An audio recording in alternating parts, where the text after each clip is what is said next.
Hello నమస్తే. నేను journalist YSR Congress party రెండవ జాబితా వచ్చేసింది. రెండవ జాబితాలో ఉన్న నంబర్ మొత్తం 27 శాసనసభ స్థానాలకు సంబంధించిన లిస్టుతో రెండవ జాబితాని కొద్దిసేపటి క్రితం మంత్రి వైసీపీ సీనియర్ నేత బొత్స సత్యనారాయణ రిలీజ్ చేశారు. ఈ మొత్తం జాబితా చూస్తే వారసులకు పెద్దపీట వేశారు. వారసులకు పెద్దపీట వేయటం మాత్రమే కాదు, కొన్ని చోట్ల మంత్రులకు కూడా తోక కట్ చేశారు. బీసీలకు అవకాశం కల్పించారు, మైనార్టీలు కూడా అవకాశం కల్పించారు. ముందుగా నేను ఒకసారి లిస్ట్ చెప్తాను. లిస్ట్ చెప్పిన తర్వాత దానికి సంబంధించిన అనాలిసిస్ చూద్దాం. ఎంపీ టికెట్లను కూడా మార్చారు. మాజీ మంత్రి శంకర్ నారాయణ పెనుగొండ నుంచి ప్రస్తుతం అసెంబ్లీకి ప్రాతినిధ్యం వహిస్తున్నారు. ఆయనను అనంతపురం ఎంపీగా పంపిస్తున్నారు. అనంతపురం ఎంపీగా ఉన్న తలారి రంగయ్యను కళ్యాణదుర్గం నుంచి ఎమ్మెల్యేగా దింపుతున్నారు. సో ఎంపీ స్థానాలు 3 చోట్ల కొత్త అభ్యర్థులను ప్రకటించారు. ఒకటి అనంతపురం, మాజీ మంత్రి శంకర్ నారాయణ ప్రస్తుతం పెనుగొండ శాసనసభ్యుడు. మరొకటి ఎంపీ హిందూపూర్, అక్కడ శాంత బళ్ళారి నుంచి గతంలో ఎంపీగా ప్రాతినిధ్యం వహించారు. సో ఆమె ఈరోజు వైఎస్ఆర్ కాంగ్రెస్ పార్టీలో చేరారు. కర్ణాటక రాష్ట్రానికి సంబంధించిన మాజీ ఎంపీ శాంత ప్రస్తుతం వైఎస్ఆర్ కాంగ్రెస్ పార్టీ హిందూపూర్ అభ్యర్థిగా ప్రకటించారు. హిందూపూర్ నుంచి గోరంట్ల మాధవ్కు పార్టీ టికెట్ నిరాకరించింది. గోరంట్ల మాధవ్ వివాదాస్పదమైన వ్యక్తిగా మారాడు. గోరంట్ల మాధవ్ పైన ప్రతిపక్షాలు చాలా పెద్ద ఎత్తున విమర్శలు చేస్తూ వచ్చాయి. గోరంట్ల మాధవ్ కర్నూలు జిల్లా ప్రతికొండ అసెంబ్లీ స్థానాన్ని ఆశిస్తున్నారు, లేదా అనంతపురంలోని ఇంకెక్కడి నుంచైనా అసెంబ్లీ స్థానాలు ఇవ్వండి అంటూ అడుగుతూ వస్తున్నారు. కానీ గోరంట్ల మాధవ్కు ప్రస్తుతం ప్రకటించిన లిస్టులో మొండి చేయి దక్కింది. ఆయన స్థానాన్ని శాంతకు కేటాయించారు. మరొక స్థానం అరకు ఎంపీ స్థానానికి సంబంధించి అరకు ఎంపీ స్థానం నుంచి ప్రస్తుతం మాధవి ప్రాతినిధ్యం వహిస్తున్నారు. ఆమె కాకుండా పాడేరు ఎమ్మెల్యే భాగ్యలక్ష్మికి ఇక్కడ అవకాశం కల్పించారు. భాగ్యలక్ష్మికి గడిచిన విస్తరణ సందర్భంగా మంత్రి పదవి కూడా ఆశించారు ఆమె, కానీ మంత్రి పదవి రాలేదు. ప్రస్తుతం ఆమెకు ఎంపీ స్థానాన్ని పార్టీ కేటాయించింది. మరొక స్థానం రాజాం ఎమ్మెల్యేగా రాజేష్ని అక్కడ కొత్తగా అభ్యర్థిగా ప్రకటించారు. అనకాపల్లి నుంచి ప్రాతినిధ్యం వహిస్తున్న గుడివాడ అమర్నాథ్, మంత్రి గుడివాడ అమర్నాథ్ అనకాపల్లి నుంచి ఎమ్మెల్యేగా ఉన్నారు. ప్రస్తుతం రాష్ట్ర మంత్రివర్గంలో మంత్రిగా కంటిన్యూ అవుతున్నారు. గుడివాడ అమర్నాథ్కు అక్కడ టికెట్ నిరాకరించింది వైఎస్ఆర్ కాంగ్రెస్ పార్టీ. గుడివాడ అమర్నాథ్కు టికెట్ ఇవ్వకపోతే తనకు టికెట్ ఇవ్వండి అంటూ దాడి వీరభద్రరావు కుటుంబం అడుగుతుంది. కానీ దాడి వీరభద్రరావు కుటుంబానికి కూడా అక్కడ పార్టీ టికెట్ నిరాకరించడంతో ఈరోజు ఉదయం ఆయన కుటుంబ సభ్యులతో కలిసి రత్నాకర్ తన కుమారుడికైనా తనకైనా టికెట్ ఇవ్వండి అంటూ దాడి వీరభద్రరావు అడిగారు. కానీ వాళ్ళిద్దరికీ కూడా కన్సిడరేషన్ ఇవ్వలేదు. సో అక్కడ కొత్త అభ్యర్థికి అవకాశం కల్పించారు. అనకాపల్లి నుంచి భరత్ కుమార్ మరసాల భరత్ కుమార్కి అక్కడ అవకాశం కల్పించారు. వాళ్ళ కుటుంబం సుదీర్ఘంగా రాజకీయాల్లో ఉన్న కుటుంబం. అక్కడ ఎంపీపీగా స్థానిక సంస్థల్లో వాళ్ళ కుటుంబం నుంచి ప్రాతినిధ్యం వహిస్తున్నారు. సో అతన్ని మొదటిసారి అనకాపల్లి శాసనసభ నుంచి బరిలో దింపుతోంది వైఎస్ఆర్ కాంగ్రెస్ పార్టీ.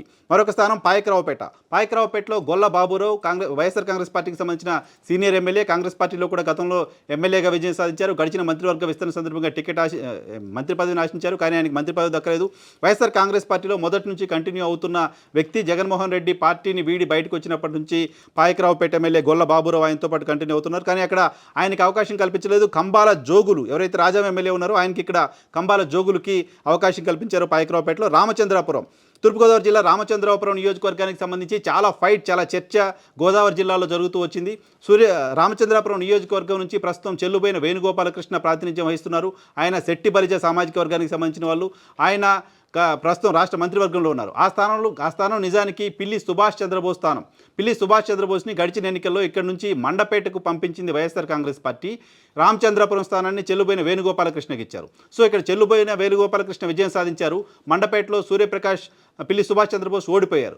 పిల్లి సుభాష్ చంద్రబోస్ ఓడిపోయిన తర్వాత ఆయన మంత్రివర్గంలో తీసుకున్నారు. ఆ తర్వాత శాసనమండలి రద్దు చేస్తున్న క్రమంలో ఆయన్ని రాజ్యసభకు పంపించారు. ప్రస్తుతం ఆయన రాజ్యసభ సభ్యుడిగా ఉన్నారు. ఇదే సమయంలో ఈ 2 నియోజకవర్గాల నుంచి గతంలో తెలుగుదేశం పార్టీకి సంబంధించిన ఎమ్మెల్యేగా విజయం సాధించిన తోట త్రిమూర్తులు వైఎస్ఆర్ కాంగ్రెస్ పార్టీలోకి వచ్చారు. వైఎస్ఆర్ కాంగ్రెస్ పార్టీలోకి వచ్చిన తర్వాత వైఎస్ఆర్ కాంగ్రెస్ పార్టీ తోట త్రిమూర్తుల్ని ఎమ్మెల్సీగా చేసింది. తోట త్రిమూర్తులు కూడా రామచంద్రాపురం టికెట్ ఆశించారు, కానీ ఆయన్ని మండపేటకు పంపిస్తారు అంటూ ప్రచారం జరుగుతుంది. కానీ ఈ లిస్టులో మాత్రం ఆయన పేరు లేదు. ప్రస్తుతం రామచంద్రాపురానికి మళ్ళీ పిల్లి సుభాష్ చంద్రబోస్ కుటుంబానికి రామచంద్రాపురం టికెట్ దక్కింది. పిల్లి సుభాష్ చంద్రబోస్ వారసుడు సూర్యప్రకాష్ పిల్లికి అక్కడ టికెట్ కేటాయిస్తూ వైఎస్ఆర్ కాంగ్రెస్ పార్టీ అధిష్టానం నిర్ణయం తీసుకుంది. పి గన్నవరం నియోజకవర్గానికి సంబంధించి వేణుగోపాల్కి అక్కడ టికెట్ కేటాయించారు. ఆయన ప్రస్తుతం జిల్లా పరిషత్ చైర్మన్గా కంటిన్యూ అవుతున్నారు. జిల్లా పరిషత్ చైర్మన్గా ఉన్న వేణుగోపాల్కి అక్కడ పి గన్నవరం ఎస్సీ రిజర్వ్ నియోజకవర్గానికి సంబంధించిన టికెట్ కేటాయించారు. పిఠాపురం టికెట్కి సంబంధించి చాలా పెద్ద చర్చ. పిఠాపురం నుంచి ముద్రగడ పద్మనాభం వైసీపీ అభ్యర్థిగా పోటీ చేస్తారంటూ ప్రచారం జరిగింది. పిఠాపురం నుంచి పవన్ కళ్యాణ్ జనసేన అభ్యర్థిగా పోటీ చేస్తారంటూ గోదావరి జిల్లాలో విస్తృతంగా ప్రచారం ఉంది. పిఠాపురం టికెట్కు సంబంధించి అక్కడ సిట్టింగ్ ఎమ్మెల్యే దొరబాబు ఉన్నారు. ఆయన పార్టీ టికెట్ ఇవ్వట్లేదనే ఆలోచనతో పార్టీ పైన అసంతృప్తిగా ఉన్నారు. జనసేనలో చేరడానికి సంబంధించిన ఏర్పాట్లు చేసుకుంటున్నారు. తెలుగుదేశం పార్టీలో చేరడానికి సంబంధించిన ఏర్పాట్లు చేసుకుంటున్నారు. దొరబాబు తనకు టికెట్ ఇవ్వాల్సిందేనంటూ అధిష్టానం పైన ఒత్తిడి తెచ్చినప్పటికీ ఆయన్ని పట్టించుకోలేదు అధిష్టానం అనే విషయం అర్థం చేసుకోవచ్చు. ఇక్కడ వంగ గీత కాకినాడ ఎంపీగా ఉన్నారు. కాకినాడ ఎంపీగా ఉన్న వంగ గీత సీనియర్ పొలిటీషియన్, గోదావరి జిల్లాలకు సంబంధించి గతంలో రాజ్యసభ సభ్యులుగా పనిచేశారు, గతంలో ఎంపీగా పనిచేశారు. సో ఆమెను మళ్ళీ మరోసారి పిఠాపురం నుంచి అసెంబ్లీకి పోటీ చేయించే ఆలోచన వైఎస్ఆర్ కాంగ్రెస్ పార్టీ చేస్తోంది. పిఠాపురం అభ్యర్థిగా వంగ గీతను ప్రకటించినట్లు అర్థం చేసుకోవాలి. జగ్గంపేట నియోజకవర్గం, జగ్గంపేటకు సంబంధించిన జగడం కూడా గడిచిన కొద్ది రోజులుగా ఆంధ్రప్రదేశ్ రాజకీయాల్లో చూస్తున్న ప్రధానంగా గోదావరి జిల్లాకు సంబంధించి జ్యోతుల నెహ్రూ 2014లో ఇక్కడ వైఎస్ఆర్ కాంగ్రెస్ పార్టీకి సంబంధించిన అభ్యర్థిగా విజయం సాధించిన తర్వాత తెలుగుదేశం పార్టీలోకి వెళ్ళారు. 2019 ఎన్నికల్లో ఇక్కడ జ్యోతుల నెహ్రూ కుటుంబ సభ్యుడైన జ్యోతుల నెహ్రూకి బంధువైన జ్యోతుల చంటిబాబుని వైసీపీ ఇక్కడ బరిలోకి దించింది. కానీ ఈసారి జ్యోతుల చంటిబాబుకు టికెట్ నిరాకరించింది. జ్యోతుల చంటిబాబు కూడా జనసేన వెళ్ళడానికి సంబంధించిన ప్రయత్నాలు చేస్తున్నారు. తెలుగుదేశం పార్టీలో చేరి టికెట్ తీసుకోవడానికి సంబంధించిన ప్రయత్నాలు చేసినప్పటికీ జ్యోతుల నెహ్రూ అక్కడ అడ్డు తగులుతున్నారు. పార్టీలోకి ఎవరైనా రావచ్చు, కానీ టికెట్ మాత్రం ఇచ్చేది లేదు అంటూ జ్యోతుల నెహ్రూ మాట్లాడుతూ ఉండడంతో ఆయనకి టీడీపీలో తలుపులు మూసుకుపోయాయి. కొద్ది రోజుల క్రితం కాకినాడలో పవన్ కళ్యాణ్తో సమావేశమయ్యారు. పవన్ కళ్యాణ్తో సమావేశమై జనసేనలో వెళ్ళడానికి సంబంధించి ఏర్పాటు చేసుకున్నారు. కానీ అక్కడ హామీ లభించకపోవడంతో ప్రస్తుతం వైసీపీలోనే కంటిన్యూ అవుతున్నారు. సో ఆయన్ని పక్కన పెట్టి అక్కడ తోట నరసింహం గతంలో ఉమ్మడి రాష్ట్రంలో మంత్రిగా పనిచేశారు, ఎంపీగా పనిచేశారు. ఆయనకు అక్కడ అవకాశం కల్పించింది వైఎస్ఆర్ కాంగ్రెస్ పార్టీ. అలాగే ప్రతిపాడు అసెంబ్లీ నియోజకవర్గానికి సంబంధించి వరపుల సుబ్బారావుకి అక్కడ అవకాశం కల్పించారు. రాజమండ్రి సిటీ ఇక్కడ కూడా ఎంపీని మార్చారు. ఇక్కడ రాజమండ్రి ఎంపీగా ఉన్న మార్గాని భరత్కు రాజమండ్రి సిటీ నుంచి అవకాశం కల్పించారు.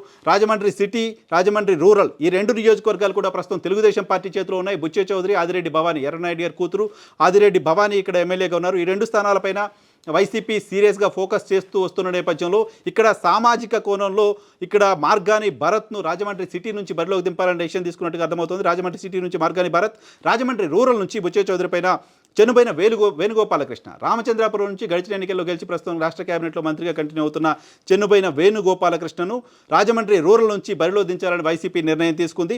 పోలవరం అసెంబ్లీ నియోజకవర్గానికి సంబంధించి తెల్లం బాలరాజు ప్రస్తుతం అక్కడ ఎమ్మెల్యేగా ఉన్నారు. గడిచిన ఎన్నికల్లో భారీ మెజారిటీతో విజయం సాధించారు. వైఎస్ జగన్మోహన్ రెడ్డితో పాటు ఆయన కాంగ్రెస్ను వీడి బయటికి వచ్చినప్పటి నుంచి కంటిన్యూ అవుతున్న ఎమ్మెల్యే తెల్లం బాలరాజు వైఎస్ జగన్మోహన్ రెడ్డికి అత్యంత సన్నిహితుడిగా పేరుంది. సో తెల్లం బాలరాజు కాకుండా ఆయన భార్య రాజ్యలక్ష్మికి అక్కడ టికెట్ కేటాయించింది వైసీపీ అధిష్టానం.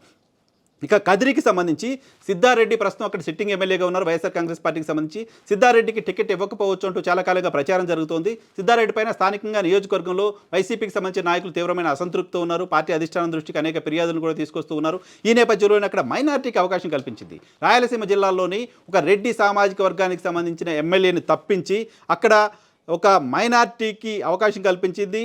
అహ్మద్ మక్బూల్కి ఇక్కడ అవకాశం కల్పించింది కదిరి నుంచి. ఎర్రగొండపాలెం ప్రకాశం జిల్లా ఎర్రగొండపాలెంకి సంబంధించిన నియోజకవర్గం నుంచి వరుసగా 3 సార్లు అక్కడ విజయం సాధించిన ఆదిమూలపు సురేష్ ప్రస్తుతం ఆయన రాష్ట్ర మంత్రిగా కంటిన్యూ అవుతున్నారు. వైఎస్ జగన్మోహన్ రెడ్డి క్యాబినెట్లో 2 టర్మ్స్ కంటిన్యూస్గా 5 ఏళ్ళు మంత్రిగా 4.5 ఏళ్ళుగా మంత్రిగా కంటిన్యూ అవుతున్న ఆదిమూలం సురేష్ వైఎస్ జగన్మోహన్ రెడ్డి గారికి చాలా సన్నిహితులు. సో ఆయన్ని మొదటి ప్రకటించిన 11 మంది జాబితాలోనే ఆదిమూలం సురేష్ ఉన్నారు. అప్పుడు ఆదిమూలం సురేష్ని ఎర్రగొండపాలెం నుంచి కొండెపి నియోజకవర్గానికి ఇన్ఛార్జిగా పంపించారు.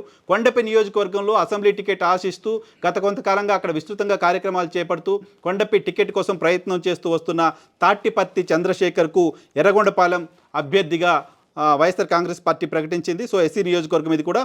అలాగే ఎమ్మిగనూరుకు సంబంధించి చెన్నకేశ్వరరెడ్డి వైసీపీకి సంబంధించిన ఎమ్మెల్యే, సీనియర్ ఎమ్మెల్యే, దాదాపు 80 సంవత్సరాల వయస్సున్న రాజకీయ నాయకుడు. ఆయన చాలా యాక్టివ్గా ఉంటారు. మళ్ళీ టికెట్ ఆశించారు, కానీ ఆయనకు టికెట్ ఇవ్వడానికి వైసీపీ అధిష్టానం నిరాకరించింది. అదే సమయంలో అక్కడ మాజీ ఎంపీ బుట్టా రేణుకకు అవకాశం కల్పిస్తారంటూ ప్రచారం జరిగింది. మరొక బీసీ సామాజిక వర్గానికి సంబంధించిన వ్యక్తి పేరు కూడా అక్కడ ప్రచారంలో ఉంది. కానీ వాళ్ళిద్దరికీ కాకుండా, చెన్నకేశ్వరరెడ్డికి కూడా కాకుండా అక్కడ ఎమ్మిగనూరు మాచాని వెంకటేష్కి అక్కడ అవకాశం కల్పించారు. బీసీ నేతగా ఉన్న మాచాని వెంకటేష్కి అక్కడ వైఎస్ఆర్ కాంగ్రెస్ పార్టీ అవకాశం కల్పించింది. ఇక్కడ బుట్టా రేణుకకు షాక్ ఇచ్చారు అనే విషయం అర్థం చేసుకోవచ్చు. చెన్నకేశ్వరరెడ్డి తనకు టికెట్ ఇవ్వని పక్షంలో తాను సూచించిన వాళ్ళకి టికెట్ ఇవ్వాలంటూ అడుగుతూ వచ్చారు. సో ఎమ్మిగనూరుతో పాటు మరికొన్ని నియోజకవర్గాల్లో ఎక్కడో చోట బుట్టా రేణుకను అకామిడేట్ చేస్తారంటూ ప్రచారం జరుగుతుంది. సో బుట్టా రేణుక సామాజిక వర్గానికి సంబంధించిన పద్మశాలి ఓటర్ల సంఖ్య ఎమ్మిగనూరు నియోజకవర్గంలో దాదాపు 80,000 వరకు ఉంటుంది అంటూ వైసీపీ లెక్కలేసింది. దానిలో భాగంగా బుట్టా రేణుక అక్కడ అవకాశం కల్పిస్తారని భావించారు. కానీ ఆమెకు ఎమ్మిగనూరు టికెట్ దక్కలేదు. అలాగే తిరుపతికి సంబంధించి వారసులకు అవకాశం కల్పించారు. భూమన కరుణాకర్ రెడ్డి ప్రస్తుతం అక్కడ ఎమ్మెల్యేగా ఉన్నారు. భూమన కరుణాకర్ రెడ్డి తనయుడు అభినయ్ రెడ్డి ప్రస్తుతం తిరుపతి డిప్యూటీ మేయర్గా ఉన్నారు. తిరుపతి మేయర్గా ఉన్న శిరీష పేరు కూడా ఇక్కడ టికెట్ ఆమెకు దక్కచ్చు లాంటి ప్రచారం జరిగింది. బీసీలకు అవకాశం కల్పించే ఆలోచన వైసీపీ చేస్తోంది. తిరుపతి మేయర్కు ఎమ్మెల్యే టికెట్ ఇస్తారని ప్రచారం జరిగింది. కానీ తనయుడికి తన వారసుడికి టికెట్ ఇప్పించుకోగలిగారు భూమన కరుణాకర్ రెడ్డి. భూమన అభినయ్ రెడ్డిని తిరుపతి అభ్యర్థిగా ప్రకటించారు. ఇక గుంటూరు ఈస్ట్కు సంబంధించి ప్రస్తుతం ముస్తఫా అక్కడ వైఎస్ఆర్ కాంగ్రెస్ పార్టీకి సంబంధించిన సిట్టింగ్ ఎమ్మెల్యేగా ఉన్నారు. ఆయన కొంతకాలంగా పార్టీలో ఇన్యాక్టివ్గా ఉన్నారు. తన కూతురుకి టికెట్ ఇవ్వాలంటూ అడుగుతూ ఉన్నారు. నౌరీ ఫాతిమా ఆమెకు టికెట్ ఇవ్వండి అంటూ అడుగుతూ వస్తున్నారు. ఆమె గత కొంతకాలంగా పార్టీ తరఫున కార్యక్రమాల్లో పార్టిసిపేట్ చేస్తూ వస్తున్నారు. గడప గడప కార్యక్రమంలో కూడా ఫాతిమా పార్టిసిపేట్ చేస్తూ వస్తున్నారు. సో అక్కడ ఆమెకు టికెట్ కేటాయించారు. గుంటూరు ఈస్ట్ నుంచి ఫాతిమాకు టికెట్ కేటాయించారు. మచిలీపట్నం నుంచి మాజీ మంత్రి పేర్ని నాని ప్రాతినిధ్యం వహిస్తున్నారు. పేర్ని నాని తనయుడు పేర్ని కృష్ణమూర్తికి అక్కడ అవకాశం కల్పించారు. పేర్ని కృష్ణమూర్తి ప్రస్తుతం వైసీపీ అభ్యర్థిగా ఉండబోతున్నారు. ఆ నియోజకవర్గానికి సంబంధించి పేర్ని కృష్ణమూర్తికి కూడా థర్డ్ జనరేషన్. పేర్ని నాని వాళ్ళ ఫాదర్ కూడా అక్కడ నుంచి ఎమ్మెల్యేగా పనిచేశారు, మంత్రిగా పనిచేశారు. తర్వాత పేర్ని నాని ఎమ్మెల్యేగా పనిచేశారు, మంత్రిగా పనిచేశారు. ఇప్పుడు థర్డ్ జనరేషన్ పొలిటీషియన్ వాళ్ళ కుటుంబం నుంచి పేర్ని కృష్ణమూర్తి మచిలీపట్నం నుంచి వైసీపీ అభ్యర్థిగా ఉండబోతున్నారు. తాను ఎన్నికల్లో పోటీ చేయను అని ఇప్పటికే పేర్ని నాని ప్రకటించి ఉన్న నేపథ్యంలో తన కుమారుడికి అక్కడ టికెట్ ఇప్పించుకోగలిగాడు. బాలశౌరికి కూడా అక్కడ టికెట్ ఆశించారు, ఎంపీగా ఉన్నారు. ఆయన కూడా అక్కడ టికెట్ తీసుకొని అక్కడ నుంచి పోటీ చేయాలని ఆలోచన చేశారు. కానీ పేర్ని నాని కుమారుడికి అక్కడ అధిష్టానం టికెట్ కేటాయించింది. మరొక వారసుడు చెవిరెడ్డి భాస్కర్ రెడ్డి తనయుడు మోహిత్ రెడ్డి ప్రస్తుతం ఎంపీపీగా ఉన్నారు, తుడా చైర్మన్గా ఉన్నారు.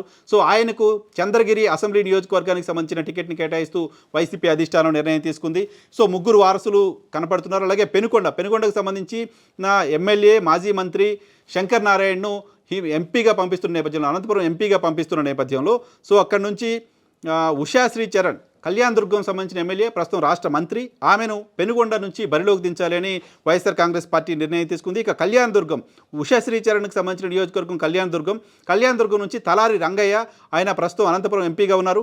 ఆయన్ని బీసీ నేత, ఆయన్ను కళ్యాణ్ దుర్గం నుంచి రంగంలోకి దించాలని వైఎస్ఆర్ కాంగ్రెస్ పార్టీ నిర్ణయం తీసుకుంది. ఇక అరకు ఎస్సీ నియోజకవర్గం నుంచి ఎంపీగా ఉన్న మాధవిని బరిలోకి దించబోతోంది. అరకు ఎస్సీ అసెంబ్లీ నియోజకవర్గం నుంచి మాధవి బరిలో దిగబోతున్నారు. పాడేరు భాగ్యలక్ష్మి నియోజకవర్గం, పాడేరు నుంచి విశ్వేశ్వరరాజు, పాడేరు ఎస్టీ నియోజకవర్గం అది. పాడేరు ఎస్టీ నియోజకవర్గం నుంచి విశ్వేశ్వరరాజుని అక్కడ అభ్యర్థిగా ప్రకటించింది. ఇక విజయవాడ సెంట్రల్ నియోజకవర్గానికి సంబంధించి ప్రస్తుతం సిట్టింగ్ ఎమ్మెల్యే ఉన్నారు మల్లాది విష్ణు, బట్ ఆయనకు టికెట్ కేటాయించలేదు వైసీపీ అధిష్టానం.